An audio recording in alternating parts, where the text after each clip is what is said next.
What's up guys, it's Missy. I'm back with another SimCity Build It video, and today we're going to be talking about the Omega stuff.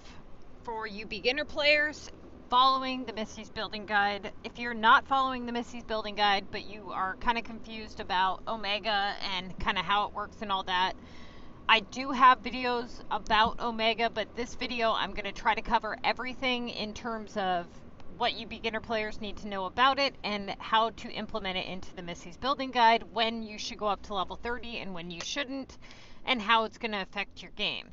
For those of you who haven't already, go ahead and hit that like and subscribe button. We've hit like 1,200 subscribers, which is awesome. So yeah, make sure that you are subscribed, because that will alert you whenever I go live or post a new video, and I'm gonna be doing a lot of videos the next month or so. Okay, so make sure that you are subscribed. All right, now first thing is the Missy's Building Guide. The way that it is written, you guys are going to, for those of you who have been following it, make sure that you have rewatched the Missy's Building Guide 2 Unleashed. That one has the most up-to-date information, you know, with the contest of mayors changing at level 11 and with all the other changes that they've made to the game in terms of like the design challenge and things like that. Now, ignore my map. I have once again taken it apart and I'm kind of working on it. Okay, so first off, Omega, what is it? Omega is garbage. No. Here is the Neo Mall. This thing on your map that is, you know, like halfway built or whatever. That's what this is. Okay? This Neo Mall, the items will go up in, you know, price or whatever. I do not recommend buying anything from here at all whatsoever. Okay? Now, if at some point you have all of the services that you need, I will show you guys what you can spend your Neo-Simoleons on, like, you know, in general, and then you can determine where your Neo-Simoleons are best spent. So here's the thing with Neo-Simoleons, okay? There's two ways that you earn them. One way is, well, actually there's three ways that you earn them. One way is that you will be given this here, this research center. Now what this is where your canisters will be placed to be opened. So what you do is you come over to these labs here, and the cost will always be 7,000 coins. Now at first, the canisters, you're going to pay. It's going to say how much time it is until the canister is ready. Once the canister is ready, which I'll pay for mine so you guys can see what happens. Once the canister is ready, you will collect the canister, okay? And you can only collect so many canisters because you only have so many of these little slots unlocked. Now, before the game changed, one of the biggest problems with Omega is that they had a contest of mayors assignment that required that you collect a certain amount of canisters. And the issue with that is that some of these canisters can take 8 hours, 10 hours to produce. You know, it depends on the type of canister that you get, which is awarded completely randomly. You can get a small canister, a medium canister, or a large canister. So what ends up happening is, after you have so many homes or so many Omega people or whatever, the canister size, the possibility of getting a medium canister or a large canister becomes available. Right now, because I have no Omega people, I have no Omega homes really, my city is only producing small canisters, right?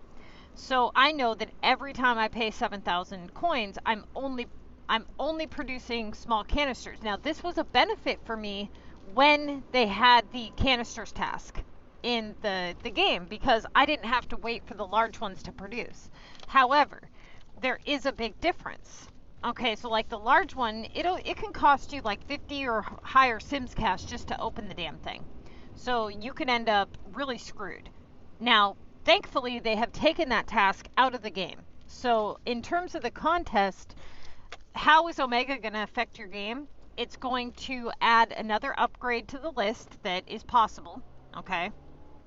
Now, if you're a high high level player, in terms of, like, let's say you already have regionals unlocked, that would be considered a high level player.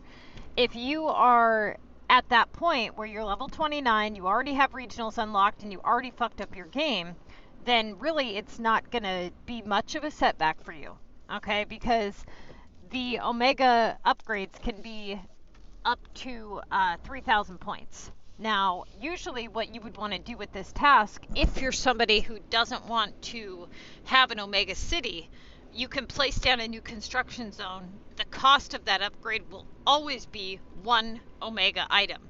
You place down another construction zone, 1 Omega item, and you do that 3 times, and you complete that task very easily. The issue with that is it is expensive, because you only get 1 Omega item when you open this canister. So you place your canister in your research center, and it tells you how many hours you have until it is available to collect. So for the purpose of the video, I'm going to show you what happens when you collect a canister. When the canister is done, you'll come over here, you'll collect it. You'll see this pop up, you're going to open them up, and you're going to get 2 regular items at random and 1 Omega item at random, okay? That's it, right? Now, if you pay the cash to open the canister, you can exceed the amount of Omega items that you can hold.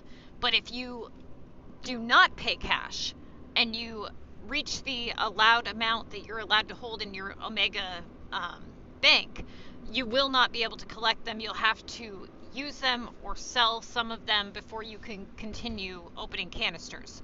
So the way that Omega works is you cannot sell them on global, and you cannot trade them between group members. There's no way to sell Omega items unless you sell them to the sim bubbles that pop up on your screen there. Kind of like what you do for the regional currency, right? Same concept. You'll see these little bubbles that have a blue Neo thing. You know, you can tell when it's the Neo Simoleon, and it's asking if you want to sell some of your Neo items. Now, in order to get that bubble to pop up, your bank needs to be right around 75% full. Okay, so if you haven't had that pop up, then you probably don't have enough in your Neo storage. So at the top left-hand corner of your screen, you see the little thing above the 14 pass. It's a little blue symbol. That says 21 out of 35. That means that I have a total of 35 space in my neobank. Okay, that's how many items I can hold. Now, if I want to upgrade my storage, which I don't really recommend doing this unless you plan on having an Omega City. Reason for that is because the more storage you have, the more you have to fill in order to get those bubbles to pop up later, okay, which can be problematic. So when you do your increased capacity, you'll notice that these are not cheap, right? They are very expensive. Now, I am only one board thing away from upgrading, but look at how many that is. If they cost 7,000 for every one, and it's asking 15 just to upgrade my storage by 5, then it's just more storage I have to fill. So I'd never upgrade my storage. I shouldn't have even upgraded it as high as I did, to be honest with you. But back then, I had no clue what I was doing. Now, here's how you get your Neo Simoleons. So if you look here, the Neo Bank tells you how many you're allowed to have or hold or whatever your capacity. To increase this capacity, again, you have to upgrade it, and it's super expensive, okay? So here's the problem with this. You can exceed your amount, but only by doing certain things. So here's what happens when you build Neo Simoleon homes. When you build Omega homes. When you build Omega homes, once they reach, I believe it's the 3rd upgrade, they start to generate a token, okay? Now, based on how many homes that you have will determine how many Neo coins you get every so many, hours. So it depends on the upgrade of the building too. So like, let's say that your home is at a maximum upgrade, your Omega home. Then when you click on that home, it'll tell you how many coins this home produces in a 24-hour period. Now it's the same concept with taxes. It allows you to collect them, you know, in sections, like in increments, right? It's not like your speed token where it only pops up once a day. So, or at least that's how it used to be. It's been so long since I've collected neo-simoleons on the top of my houses, but is it once a day? Either way, when you collect, now I can't remember. When you collect the stupid neo coins, you collect them, and then once you hit the amount that your bank allows, you can't collect anymore. Okay? So how do you exceed your bank amount? What do you have to do that? Well, there's a couple of ways that you can do that. You can bulldoze something that costs Omega coins. Like, let's say you have an Omega road and you bulldoze it. That will allow you to exceed the amount that is allowed in your bank. Let's say that you sell Omega items to the sim bubbles that pop up. That will allow you to exceed your amount. One of the things that I saw on Reddit, which I do not recommend, is they were telling people to buy a bunch of the beach item. So certain items within the game, and there's very few, but certain items within the game cost neo coins, and I think it's one of these stupid ones, the little ones here. I must have passed it. Hold on. Now I want to know where it's at. It's right there. This thing. This one, see how it says 6 Omega homes are required? You can just do one upgrade on, you know, a house or whatever, and then do another. You don't have to max it out. You can just do one upgrade. Once you meet the requirements, you place down this luxury thing here, right? Now, this thing costs 12,000 Omega coins. So what they were telling people to do is to line their beach with these, and then when they get that task, to bulldoze them for the task. That I do not recommend. Okay, so think about how much money goes into these Omega items to begin with. So think about the fact that you have to come up with that 12,000 currency to buy it in the first place. Then you're bulldozing it for half price, and then turning around and trying to generate it back up, all for a task that's not even 2,000 points. That's retarded. Okay, do not do that. There's a much better way to do that. So what you would do is you would build your canisters, and you would keep your Neo Bank right around 75% full. Then you will get these little bubbles that pop up that offer to buy your items, okay? And when those bubbles pop up, make sure that you are not selling them unless they're offering between 800 and 1,000 per one Omega item. So if they offer like 792 coins for 2, click no. Only do it if it's right around 800 per one item. So if you're doing like 2, that would be 1,600 to 2,000 would be a good price range for those Omega items. Otherwise, you'll be getting ripped off, okay? So don't do this whole bulldozing your stuff thing. As far as roads go, I have a video that explains how to never upgrade your roads again, and your happiness will not be affected. If for any reason you do decide that you want Omega roads just because you want them, don't bulldoze them just to do that stupid assignment. Those roads are way too expensive to do things like that, okay? Now, similar to your tokens, when you get the little neo-simoleons, they pop up on top of the houses, and you'll be able to collect them until your neobank is full. Once your neobank is full, then you're going to want to exceed the neobank in order to buy your services. Now, to exceed the amount, like I just said, you either have to bulldoze something, or you have to sell the items to the sim bubbles, or you can collect them in your mayor's pass. Now, for those of you guys who have been following the Missy's Building Guide, this next part is very important for you to pay attention to. So you guys have had these in your pass here for quite some time, depending on how long you've been following my guide and how many of you purchased the pass and how many of you did not. So based on that alone, think about it like this. You have been stacking up these neo-simoleons for a very long time, okay? So what you're going to do is you're going to take all of these neo-simoleons that you have and you're going to invest them the best that you possibly can, okay? So what you're going to do when you first unlock Omega, when you first hit level 30, you're going to place down your research center. You're going to place down your Omega lab, and you're going to start making your canisters. You're going to start stacking up your Omega items. You are going to place down a construction zone, okay, that says Omega. You're going to place that down. Once you place it down, if you do not have that Omega item to upgrade that house, click refresh or keep making canisters until you can get that house built. You're going to do one upgrade.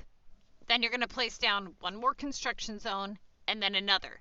Once you have 3 Omega homes built, what you're going to do is you're going to go to your services here, and you're going to, right here says that you need 3 Omega residentials to build it, and it's going to cost you 10,000 neo-simoleons for the first one. You're going to buy the first one of each one: water, power, sewer, waste management. Then what you're going to do, depending on the demand in your city, you're going to bulldoze as many of your services that you have until you've met the requirement. Depending on how many neo-simoleons you have, what you should do is buy a second one. Now what's going to happen is once you buy one of the, let's say you bought one of the waters, okay, you are going to have 100 units covered just for that one building, right? Whereas like this one only covers 55 units. This one only covers 9 units. This one takes up 1 square. It has no pollution square on it. Well, water doesn't anyways, but there's no pollution square on any of the Omega services.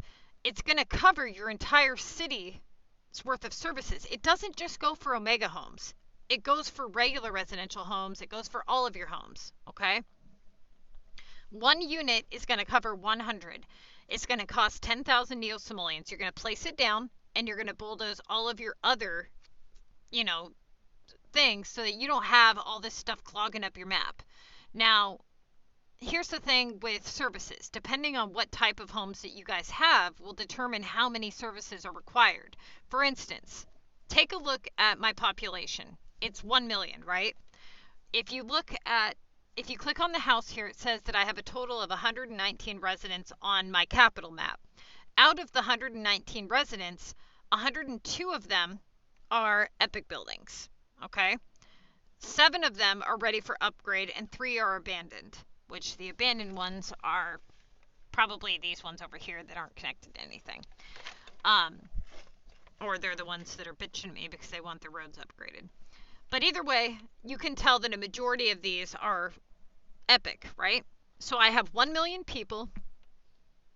Look at the service demand. It's 122, right? Okay, now look at this. Here, I'll show you something real quick. So,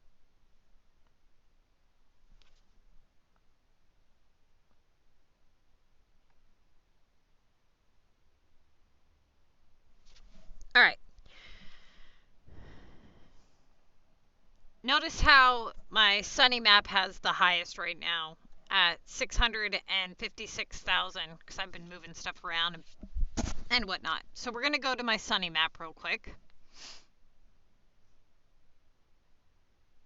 I'm going to show you guys something here. So my Sunny map has mostly sunny homes, right? It has probably like, I want to say 15 or so epics. So right here, I have 155 total residents and 11 of them are epic projects. I have under 1 million, 400,000 under 1 million, right? Which is substantially less than my capital map. But because I'm using the regional homes, the service demand on regional homes is high versus the service demand on an epic project, which is actually low on your regular map, right? It's medium on this map, but it's low on a regular map. So that being said, look at the service demand. We have almost half the people and double the demand because the demand is high, right? Now, that being said, look at the space it takes up on my map. A whole entire map is designated just to services. Now, think about it this way. I need a total of 300 is the demand, right? So imagine only needing 3 of these versus all this shit, right? So you need 3 of each. And if there's 4 main services, you've got waste management, sewer, water, power. 4 times 3 is 12. So we would be able to take it down to 12 buildings, 3 of which only take up 1 square because it's the water tower. And we would be able to save all that extra space. But the problem with this is that every time that you buy an Omega facility, no matter what map it's on, it doesn't restart the amount, and you cannot store them. So once you place them on a map, you are stuck with that on your map unless you want to bulldoze it. So let's say that, let's say you've bought 2 water, well, let's say you bought 2 water, okay? You're at 20,000, your next one is 30,000. Let's say you unlocked a regional map and you went to your regional map. It's going to cost 30,000 for the first one on your regional map, and you can't transfer it to your from capital to regional. You can only have it out. If you bulldoze it, it doesn't take the price back down. It keeps it at the same price, right? So make sure that if you place them on your capital map, you know, don't just go crazy and buy like 5 of each. You may never be able to fill it, you know, unless you have homes that require a high service demand. That is another added benefit of having epic projects versus Omega homes in terms of like people that want a high pop city. The reason that epic homes are better is because they have a total capacity of 2,411 people per one house. Once it's converted to an epic project, it is no longer the 1836. It goes up to 2411. And Omega is 2550. But the service demand goes from low to high. So it ends up taking up more of your map to supply services to all those extra Omega homes in terms of high pop. So for those of you who are trying to get the highest population possible, you're actually better off to go with epics. Not only that, but the epics actually provide a token, you know, which is a benefit to your production as well. So for those of you guys who are doing the Missy's Building Guide, you're going up to level 30. This is exactly what you would want to do. You're going to want to build your Omega home, do 3 homes, leave them sit on your map. Do not buy the control unit or the drones just yet, unless they're super, super cheap. Okay, I can't remember the price they are at the very beginning. But you're going to need, the way that the Omega stuff is that every home needs services like water, power, sewer. But the Omega homes do not use health, fire, and police. They use drones and control nets. So the drones, as long as those are placed on a road, they can be placed anywhere. They don't have to be placed next to the Omega homes. But the control nets, those have to be placed near the homes. They do the coverage like police, health, and fire would, right? Now, these do go up in price every time you buy them, so you want to be aware of that. I highly recommend that if you do buy stuff like this, wait until after you've got all of your services, okay? Now, buy at least 1 of each of your services, water, power, sewer, bulldoze any additional services that you don't need, and then what I would do if I were you guys is I would go ahead and invest in a second one for your map. I can run my entire city on 2 of each of these. So I have the 200 capacity here, and I can run my entire city on that. Okay? Don't bulldoze your Omega homes, just leave the 3 sitting there. That way you have them for when you want to purchase more services. But once you've purchased your 2 of each service, you can go ahead and bulldoze any other services that are not being utilized, and that'll put a nice chunk of change back in your pocket. It'll save you a ton of space, and the Omega services can honestly be placed right next to a home. It doesn't matter. There's no pollution square whatsoever. So mine, I tried to hide mine, because I don't really like the services being out there in the open, but they're right here. That's the recycling center. That's the sewage plant, the Omega power plant. I kept this control net here because it allows that sim bubble to pop up so that I can sell those items to the people. You're going to need something like this out in order for that bubble to pop up, okay? So that pretty much concludes Omega and how it's going to affect your game. So CPT and Sid, you guys are safe to go up to level 30 and get those services taken care of. I just recommend that you be aware that it will add a additional upgrade to your list in terms of possibility, but it'll also add that Omega currency task. Okay, so the Omega currency task is non-premium. The algorithm isn't very high. It doesn't come in very often. When it does come in, it's usually a pretty easy task to complete, but it's usually worth anywhere from, I want to say 1,400 to, well, probably around 1,500 to like 2,000 is usually about what it's worth. And that pretty much concludes that. So it's not going to affect your contest mayors, super bad, but you will be able to clear up some spot on your map and be able to get your services taken care of. So that concludes the Omega video for beginners and for the Missy's Building Guide, and I'm going to go ahead and get this next video going.